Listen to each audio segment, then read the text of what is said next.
Hey everyone, welcome to this very special edition of the Electronic Cafe. Mark and I have just spent 90 minutes talking with the amazing Richard Jobson from the Skids. Mate, I'm speechless again. It's just the stories, the depth, the honesty of that guy is just wow.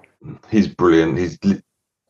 He's lived it with Skids. I mean, the stories, the people he's met, the clubs, just everything is amazing. I knew it'd be a great chat. I mean, he's such a raconteur and interesting guy, and I'm sure everyone on the Electronic Cafe will love this one. I'm still stuck for words, which is, as you know, for me is very rare. But I mean, we should speak to him more often. I think I quite enjoy it when you're stuck for words. Richard, when you're watching this, from Mark and I, thank you, mate. Everybody, please enjoy our chat with the amazing Richard Jobson. The person that used to nick my gear all the time was Steve Jones. He used to come around my flat and pick me up in a stolen car. And we used to go out, and sometimes he'd go, "Can I just stay at your place tonight?" And I'd say, "Yeah, sure." And I'd get up in the morning, and all my guitars, all my amps gone. So I'd go into Denmark Street, where the Pistols rehearsal room was. And I'd get to Denmark Street, and Cookie would open the door and he'd go, "Have you come for your gear?" "Yep."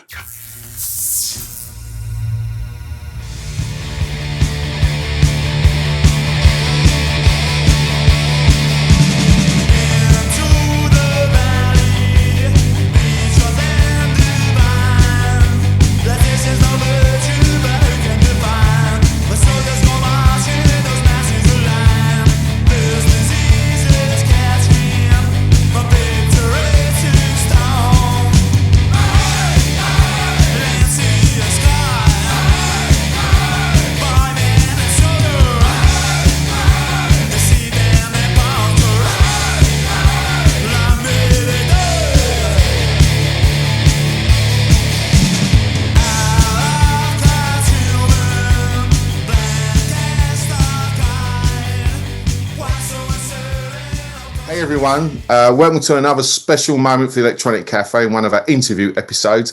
We are delighted to welcome a massive hero of Mark and my good self, filmmaker, TV presenter and the frontman of the amazing Skids, Richard Jobson. Welcome to the Electronic Cafe, my friend. It's such an honour to have you here.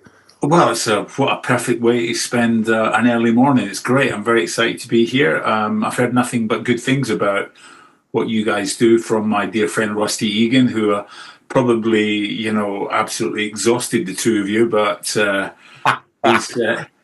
it doesn't take away from his charm. No, you're right. He's a force of nature, but thank you, mate. It's so great to have you here. Richard, I saw you back in December down in Southampton, the engine rooms with Skids and Kirk Brandon. Amazing show. Skids seem to be regenerating and full of energy and putting on a great live act. I mean, it's you enjoying it?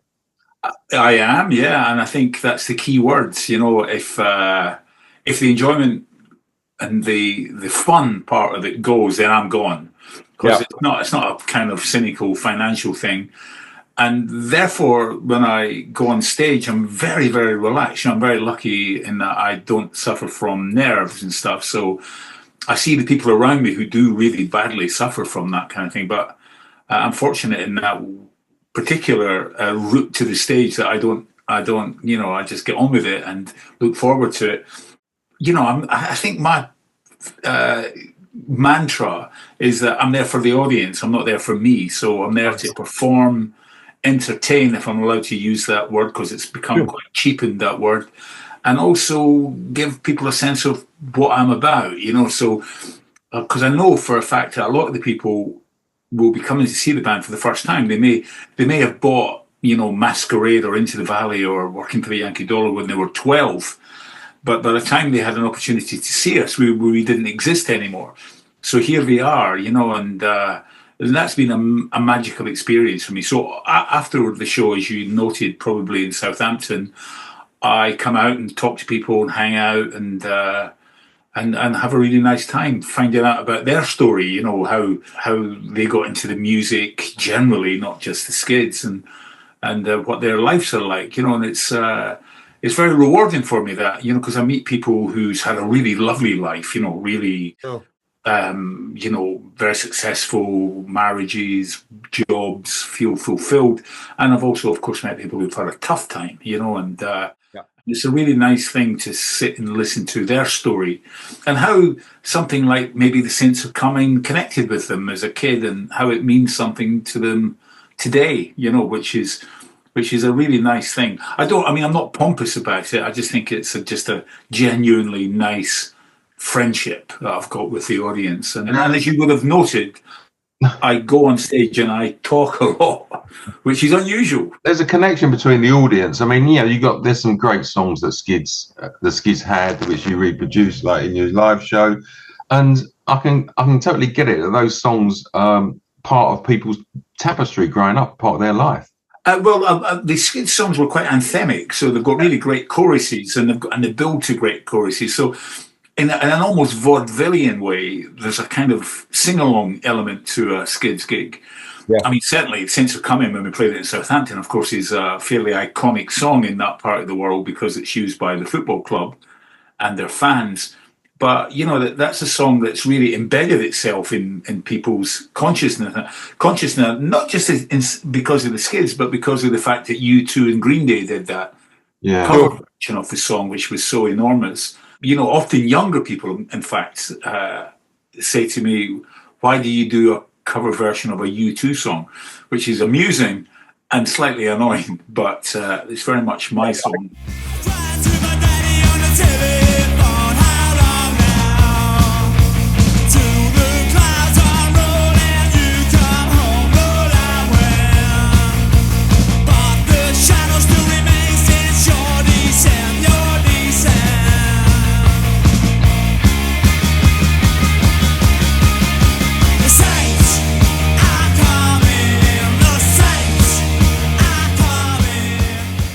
I mean, you talk about people's lives now. I mean, going back to the beginning for you growing up in Fife, it's been quite a journey you've had. Everything you've achieved. What was it like growing up in Fife for you, and how did that sort of lead to the music? It was tough. It's not a kind of rural community. Most of the men there, it was a fairly patriarchal society. Very alpha male.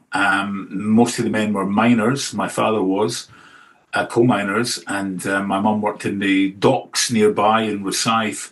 So it was like that, it's heavy industry, tough people, male and female. So to be different in that world was dangerous. I was born different in the sense that I have a health condition, I'm epileptic, so it made me different from everybody else anyway, because you were somewhat isolated, if not alienated. But I was lucky that I had an older brother who connected me with music when I was young that was way advanced for my years, like things like Frank Zappa and Captain Beefheart. And the first album he ever bought for me was Iggy Pop. So, my route was set way before punk rock happened. To me, the two great frontmen as a kid for me were Alex Harvey from the sensational Alex Harvey band, and of course Iggy Pop. So I had a connection with these kind of frontmen who were just dynamic and had this kind of presence on stage. So as I evolved through those years with this different taste in music, because all of the people who were at school with me, without being overly patronising, they were listening to Slade or bands like Sweet, even or even worse, Gary Glitter, And my record collection, through sharing a room with my older brother, was Alice Cooper, Iggy Pop, Captain Beefheart, kind of weird jazz that, that I didn't really understand. So, as an 8, 9, 10, 11-year-old, you're going in a different direction to everybody else, The only time we really connected with the people around me is some of them got into Roxy Music when we were a little bit older, which I loved the first 3 Roxy albums. David Bowie, of course, because David Bowie was the king or queen of alienation. So, it was Bowie and Lou Reed, I guess, that gave you that idea that it was okay to be different. Yeah. So I think by the time punk rock came along, I was ready for it because I already looked like a punk before it exploded in London. I was already different. And it was, as I say, it was dangerous because people in those communities, they don't like people who are different. They want you to look the same as they are and behave in the same way. I saw an interview with you, Richard, where you spoke about your brother really fondly. I mean, your brother was a Hare Krishna monk as well. So, I mean, obviously having an older brother and listening to music, it kind of bleeds literally through the walls, and like your mind's expanded to a lot of things you wouldn't normally be associated with. Has that stayed with you like throughout your life? I mean, are you really eclectic in what you listen to? Interestingly, that's a really good question, because when punk happened, I was 14, 15. It made sense to me because they were talking about the same music that I had in my record collection: MC5, Lou Reed's, Velvet Underground, obviously, MC5. These were all records that I had, so it made sense. And suddenly you heard the Ramones and stuff. So when punk happened, it became a little bit more tribal for me. It was punk and punk only. So if I saw somebody walking down the road with a Genesis or a Yes album, they were essentially the enemy, and that's how you identified them, with that big, lovely, 12-inch record under your arm, which identified who and what you were. But when I kind of started to move around in a different scene, which was really when I became part of the London scene, which was actually much earlier than most people realise. I first came down when I was 15. Wow. So I was hanging out with Rusty Egan. I was friends with Steve Severin from the Banshees. Yep. Sid from the Pistols was a friend. And Paul Cook and Jonesy. And what I realised from being friends with Severin and Rusty is that their taste was much more eclectic than mine. I thought you weren't supposed to like other music. But because I had one of my favourite bands as a kid was a German band from Dusseldorf called Neu. I love Neu. And I love Neu. There was a song called Hero that I loved, and Hallo Gallo I loved. And I didn't realise until my brother managed to get me an album of theirs that they all had long hair and they were kind of like hippies. I was like, oh no, because they sounded like punks to me when I heard Hero.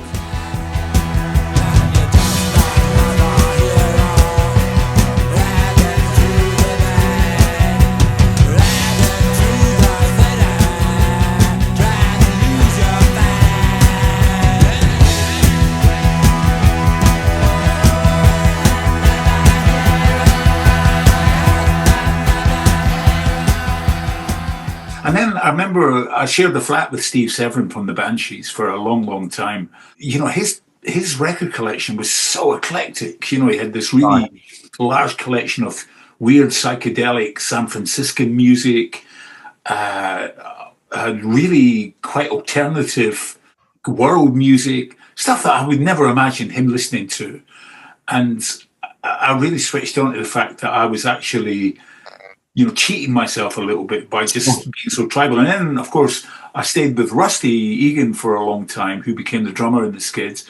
And he had this huge collection of electronic music, which, I realized how much I liked electronic music without making a statement about it. Because I did have, everybody had a Kraftwerk album, because, in many ways, Kraftwerk was ABBA of the electronic world, but I also liked things, because with my brother, I was aware of stuff like Faust, Van de Graaff Generator, Tangerine Dream.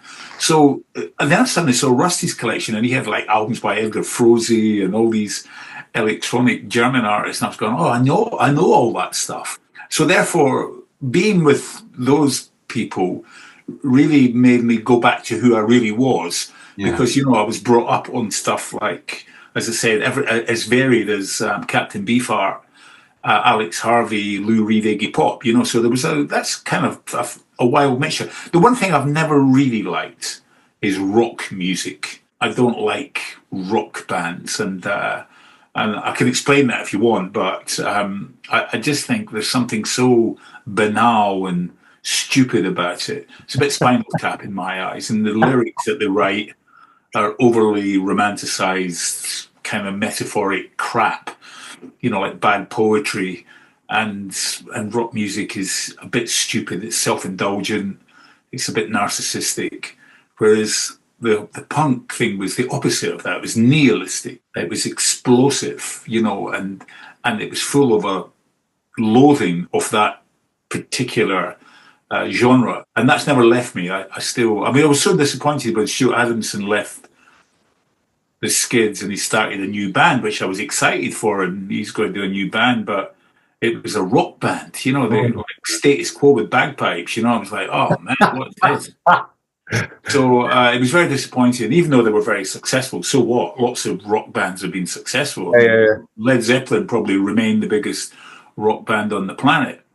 It's just very disappointing when they go in that direction. Just touching on a point you said there, Richard, about lyrics and stuff. I mean, if you even now listening back to, say, Anarchy in the UK or God Save the Queen, the way those lyrics are spat out, it amazes me that a young man wrote those lyrics that, I think are still as relevant today. But there's venom in those lyrics, and they're really pumped out with meaning, and it still takes my breath away a little bit. Yeah, no, I agree, and I mean, I'm very proud of my own lyrics in the sense that I was a kid. I wrote Sense of Coming when I was 15, because we lived in a tiny house where I came from. It was part of the mining community, and I had 4 brothers. There was 5 of us. We kind of lived on top of one another. So you had to go somewhere. So I went to the local library and used that after school as a place to sit and write. And it was at that point in time I was writing a kind of fairly abstract poetry that kind of grew. And a lot of it was based on, my own experiences, without being self-pitying, but about what it was like being me. Do you know what I mean? That this kid who didn't really fit in and felt life had given him a fairly dull card. It was pretty shit having the health condition I had and is.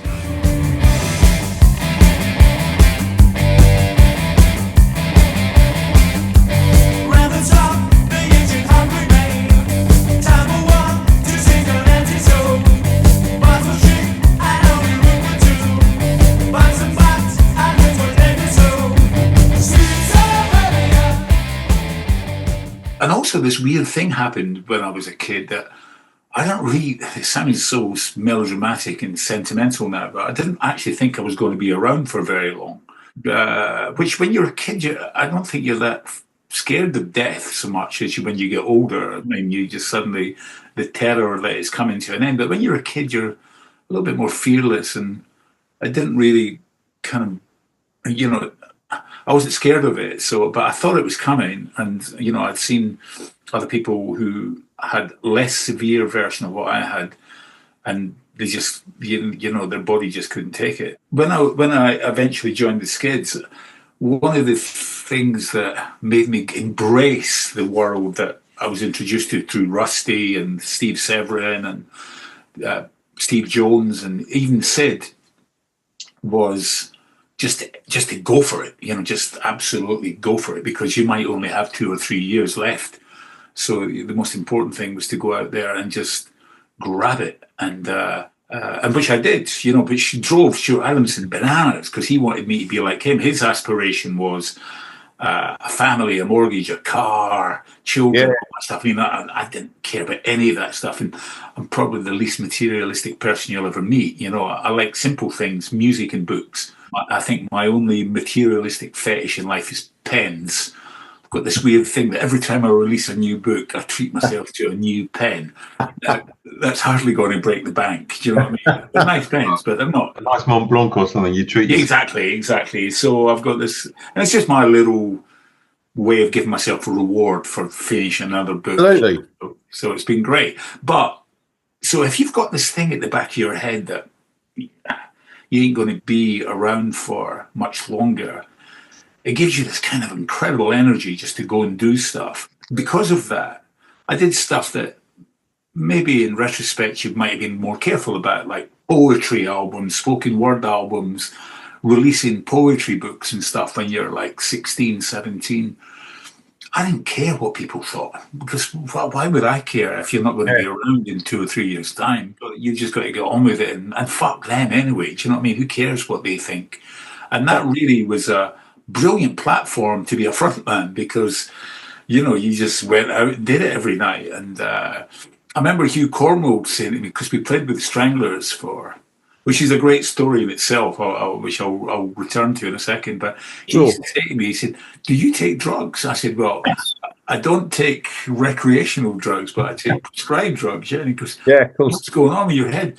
Because Hugh, when I was a kid, when I joined the Skids, Scottish law is very different from English law. You can't be a professional person. You can now, but during that period, you couldn't be a professional person without finishing your education, and it was law. So to be an entertainer, for example, that's how they called it, entertainment. You had to have a teacher go on the road with you. So we were touring with the Stranglers, and I was going to have to take a school teacher with me on the road, which is not very punk rock. So Ian Grant, who was Hugh's manager in the Stranglers, said that Hugh was formerly a history teacher. So we put Hugh down as my teacher. And the law was that I had to, after the show every night, I had to go to Hugh's room and do 3 lessons, which would essentially be history, English, and I don't know why, but we put geography down. So every night after the gig with the Stranglers, I had to go to Hugh's room and basically clock in. He had to sign a piece of paper, and he taught me many things, but he never taught me any history, English, or geography. Biology, I think, was more his thing. Oh, that's brilliant! What a brilliant story. Yeah, it is. It's amazing to look back on it. Animation cars begin to glow. How we hurry to survive. Animation cars that hang fire. How we hurry to the tire. Disengage time and the body's on its own. It's funny because the Skids are seen as a band that came later in the scene, but actually I was there much earlier. I mean, the first time I really became part of the London scene, my friend, who sadly no longer with us, he was a crazy guy from Scotland. He was a thief, and he stole we were both 15, and he stole a motorcycle. It was an old Czechoslovakian bike. I think they're called MZs. And it was a 125 MZ. And we didn't have a license, obviously. We were only 15, and we didn't have any tax or insurance. And we were 15 years old, and we drove all the way to London from Edinburgh in this stolen motorcycle to get leather trousers made, because we wanted leather trousers because of Iggy Pop. He was an Iggy Pop fanatic, like I was. And but he was more of an Alex Harvey guy, but he loved Iggy Pop as well. Amazing. So we got all the way to King's Road on this bike, and we were in a bit of a state because it was a kind of winter, and this bike, and we got to where we found the King's Road, a place called Beaufort Market, and there was this hippie girl in there we had read about in a newspaper called Sounds that made leather trousers. So we went in, and she said, sure, she could make them. Take 3 hours to make the 2 of them. So just go for a wander. And he said, I was wearing a kind of tight pair of trousers, winkle pickers, and a Captain Beefheart T-shirt with the sleeves torn off with braces. And obviously we had helmets. And we should have taken off. And she said, you should go over to that shop over the road. It's this punk guy's over there, and he's the Sex Pistols manager, and he owns the shop. So we went over, and Sid was working there. Sid was behind the counter. He was brilliant. Yeah, he loved us because these 2 crazy little Scottish guys came in the shop, and he couldn't quite understand our accent. But he liked us, and he said, what are you doing? I mean, we said, we came to get leather trousers made. He said, well, what are you doing after that? I said, we're going to go back up. He says, no, you can't do that. You'll die. I'm doing a gig tonight playing drums for a band called Susie and the Banshees. So come and see me play drums, because he was a drummer in the band at that point. Oh. So we went to see him play with the Banshees, and that's how I met Severin, of course, Steve Severin. And actually, there's a picture that came out last week that Susie put up, and it's off that gig. And there I am, and I've got her coat on. It's a black plastic Mac that she let me wear. It's actually very sweet. And then Sid said to us after the gig, but where are you guys staying? Because he said, I live in a squat in West Hampstead. You can come and sleep on the floor there and then leave in the morning. I said, nah, we're fine. So it was about 1 a.m, and we got back on the bike and went all the way back to Scotland again. Incredible, huh? Wow. 15 years old. I remember when we got to Newcastle, because when you get to Newcastle on that A1 road, you kind of think, I'm nearly home now. And I remember we took our shirts off because we had our leather trousers on. We were on our shirts and we were swirling our shirts like this. We reckon that's where the Geordies got that thing about taking their shirts off from these two little psychopaths on a stolen bike. It was so funny because where my friend Davey had stolen the bike, he actually took it back to the specific place. So whoever it was that lost that bike will have come out the next day, and that bike would have been sitting outside their house again. It's really funny. Another 1,000 miles on the clock. Yeah, just a bit. Yeah, I mean, it was a terrible bike, and it was the winter.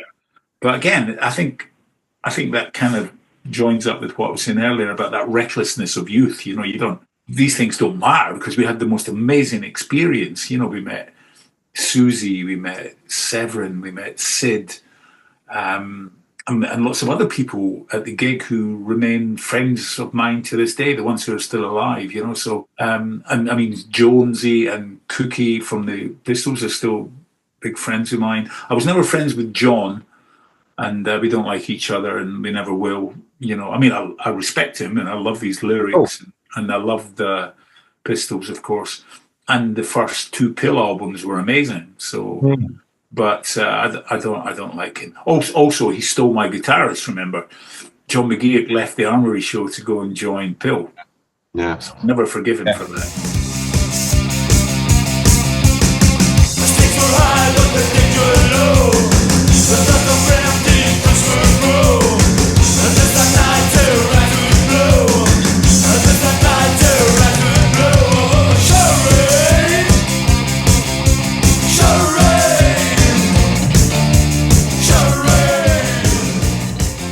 Look at the bands you supported, like the Clash, Banshees, Buzzcocks.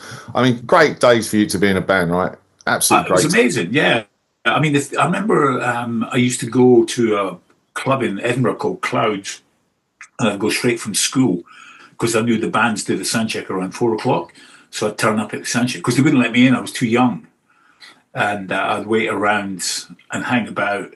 And, you know, the bands would get me in. I remember the Clash were playing with the Jam supporting them, and it was Paul Weller, actually, who got me in. But I met Joe, and I was a friend of Joe's right to, you know, the day he died. And then eventually, of course, I joined the Skids. So because there wasn't really very many punk bands in Scotland, we were very lucky because we got all the gigs. We got to play with the Buzzcocks and the Clash, obviously, as you say, the Stranglers, and even later when the next wave of bands came through, like Magazine, we started to play with the next wave, you know, and the next wave was extraordinary of bands, I think. I mean, the first two Magazine albums are probably the most iconic albums that came out of that kind of post-punk era, I think, for sure. Everyone says it's the Joy Division album. I don't think so. I mean, I love the Joy Division album, but I think it's Real Life by Magazine that was the proper game changer. Because I remember sitting with Stuart, and we were evolving away from kind of Clash copyist, Ramones copyist band to our own sound, which particularly came through Stuart's guitar playing. And then maybe slightly later than that, when I started writing the lyrics, we started to have this really, I think, our own identity, you know, when we got to the stage of Saints Are Coming Into the Valley, Masquerade. And that was very much a band that sounded very much like a unique sound. And we had a unique presentation of what we were about. But I remember sitting listening to that Magazine album and just going, holy shit, this is so good. You know, the lyrics, the music, it was just like, wow, these guys have taken it, you know, all the things that was part of the irreverence and adventure of punk into a different journey, a new tributary that was very exciting for all of us because it suddenly made you feel that you had the freedom to maybe try and be a little bit more creative. And actually, the Skids, if you listen to the albums, they're quite creative albums. You know, the first album's, you know, a combination of different things, but it's got a kind of arty edge to it. But the classiest one for me was Days in Europa because our drummer had left. I don't know why, and I was friends with Rusty, and I said, "Would you help us out?" And he said yes, but he did think we were a bunch of like potato picking kind of provincial nobodies, opposed to his big city boy thing, and we were quite not introverted, but we were quite quiet when we were together. And being with Rusty, as you two will know, it's just an avalanche of noise that comes at you. She's very human, there was my heroes well. Follows Nettle, follows Shatter, was a bingo cage. All the flags and Yankee magic rider down on me. All the cypher got to fight, but never more elation.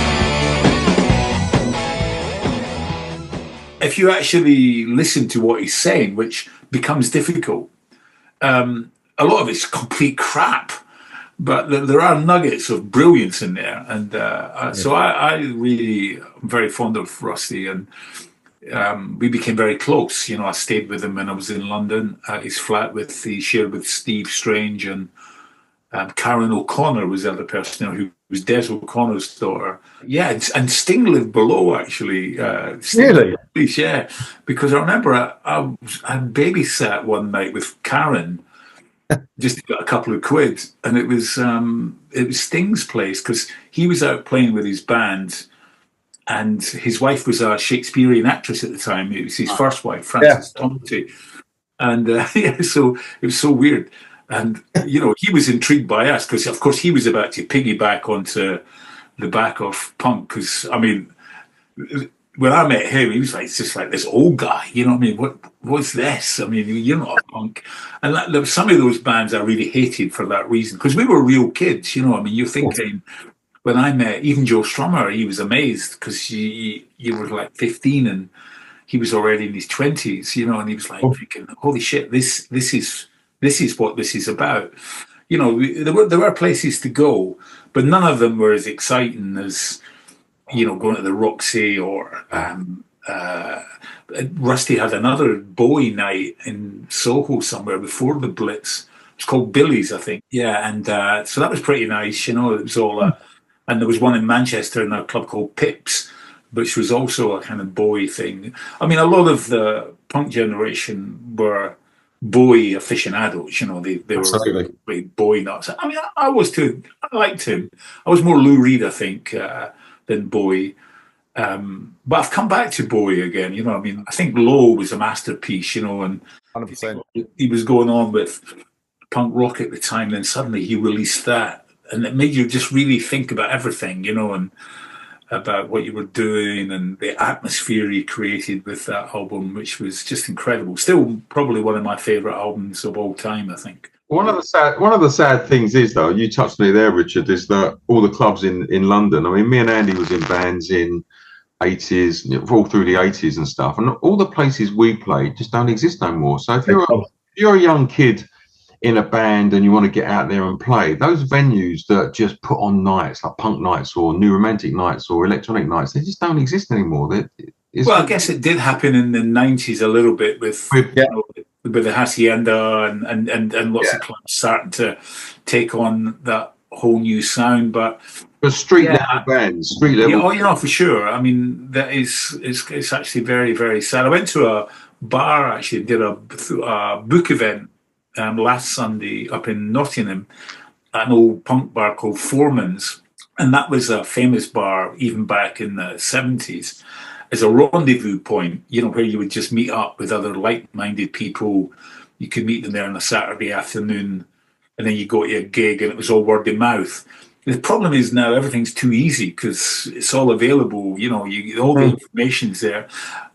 There's a passage in one of my new books that's about to come out called The Alabama Song, where these two guys are talking, and they're saying it's about a guy who owns a whiskey bar in Berlin and in Kreuzberg, and somebody comes in the day before it opens and he goes, people will be talking about this bar and saying, oh, do you remember that amazing evening we had there? And it was incredible. And, oh, it was the best party. Yet they never ever came, because it will become just a memory that never happened. And that's the problem now, that we're almost into, people's experiences are now so artificial. They think they were somewhere, but they were never there. I mean, I talk to people about the period that kickstarted my journey, and they talk about things that didn't actually exist. You're going like, well, wait, I don't piss on their parade, but I'm sitting thinking, what are you talking about? That bar didn't exist till 10 years later.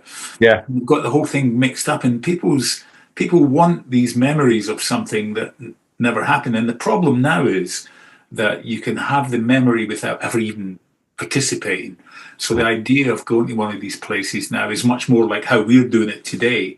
And that's unfortunate, because that will never replace being in a place where the music's being played and you're meeting like-minded people. You're getting a bit of inspiration from the way somebody dresses. And, you know, you were talking about going to the Blitz. I mean, that's what the Blitz did. You go in there and you'd see really cool people, not people who were in bands, or they were just really cool, you know. Or you look at Princess Julia, the way she used to dress, and you think, wow, I used to be in love with her. And when at Rusty's place, I used to share a bed with her, but she was a lesbian, and I just couldn't believe it. I was just like, my luck would be so bad. Nobody starts my craving. Now watch how it ends. Nobody starts my craving. Now watch how it ends. Need to run, need to hide, 'cause I'm out of time. It's true what you say, because we obviously know Rusty a little bit, and I went to a talk once with Robert Elms and Gary Kemp, and Robert Elms was talking about the Blitz Club and everything, and I spoke to him afterwards, and I said, the Blitz Club as a central place, whether it was John Galliano or Sade or Boy George or Spandau Boys or Steve Strange, that explosion from one central point, you know, whether it was art, fashion, whatever, I mean, never happen again. Those clubs in that era were kind of hubs for creativity, I think. Yeah, I mean, absolutely. I mean, I found it because I lived in Berlin very briefly, 79, 80, and it was there in an abundance, because this thing that we're doing right now didn't exist. No. So, you know, you had to kind of huddle in a space, and that space could have been quite glamorous, like what you guys experienced in the Blitz, or it could be a little bit more browbeaten and get down and dirty, you know, like the Vortex or the Roxy Club in London, or like I say, back in Scotland, the Clouds, or we had a place called the Kinema Ballroom, and they allowed us to kind of use that on a Thursday, and we created our own scene there, you know. So suddenly, you know, we made it a free event, and before we knew it, we had like 200 people coming, because they were desperate for something to go and listen to this kind of music and not feel threatened, you know, because of that inherent violence that's out there, you know, when people see you, just because you're different, you know. I remember walking down the road in Dunfermline when I was a kid, and because there's a naval base there, you have people coming in for maybe 6-month periods and leaving again. And I've met this beautiful young black girl, and her father was an officer in the Navy, and they were only there for 8 months. But I really liked her, and we got on, and we hung out together. And I had black hair with a white stripe down it, like a ferret. And she, beautiful, you know, beautiful young black woman with blue hair. And I remember walking down the street, the two of us in Dunfermline, and we must have been looked like aliens had landed from another planet, you know, because people were like, you could see cars slowing down and going, what? And I remember these two women standing at the bus station, and we were walking along, and I could see them pointing at us. And one of the women said to the other woman, "Oh my God, look at them two." And the other woman went, "Oh my God, that's my son." It was my mother. But I must say, they were pretty cool about all of that. You know, I mean, they would probably preferred me to have done something else. But I think they're probably concerned about my health and stuff. Of course. I was just doing something that gave me great pleasure.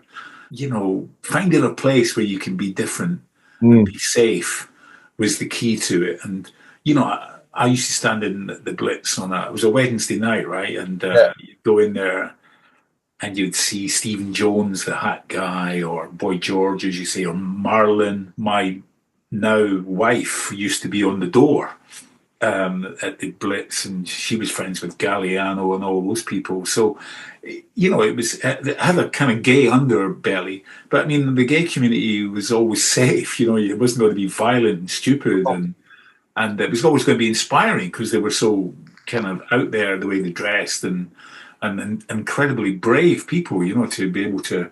I always think about that guy Lee Bowery. You think, my God, he lived in a tower block in Mile End Road. Council block, and he used to get up and dress like he dressed, and walk up Mile End Road and get on the tube to go to, an event. How can you imagine the conviction and strength you need to do that? I often felt that about my oldest brother because he was a Hare Krishna and he dressed up in the robes and. Sure. And people were terrified of him because it was so weird, I thought it was, incredibly brave, and that's what he believed in. And I loved going there. Actually, I used to go to the temple and hang out with him, and then we would go to a place called Nicky Tan's, which was a kind of hippie-ish place. But I remember that morning I went to see him. I just bought the 12-inch of Marquee Moon. And I was there, and I was going. He said, "Well, who's this band? Tell me about it." And I said, "Oh, it's this guy Tom Verlaine. He's like a really interesting guitarist, but he writes these incredible lyrics." And he said, "Is he taking his name from the great French poet Verlaine?" I didn't know what he was talking about. I went, "I don't know." He says, "Well, you need to read him. Verlaine is a great poet." And then we went to this hippie club, and he went, and of course they would never deny him anything because he had the robes on and stuff, So, and he very peacefully said, "Listen, I'm with my kid brother here. Can we play? Take this Grateful Dead album off and put this Marquee Moon on." And they did, and it was like, I remember we used to go up and dance to Marquee Moon, me and him, with his robes on, and I'd be doing this weird dance to Tom Verlaine's wonderful guitar solo. And maybe that dance was the beginning of, what I do with the Skids. I don't know. But yeah, I've got some really fond memories. But I think I guess the theme of all of this is the bravery inherent in being different. It's, yes. Even in a culture like the UK now, where you think it's much more liberal, and it isn't. It really is. We've gone backwards, I think.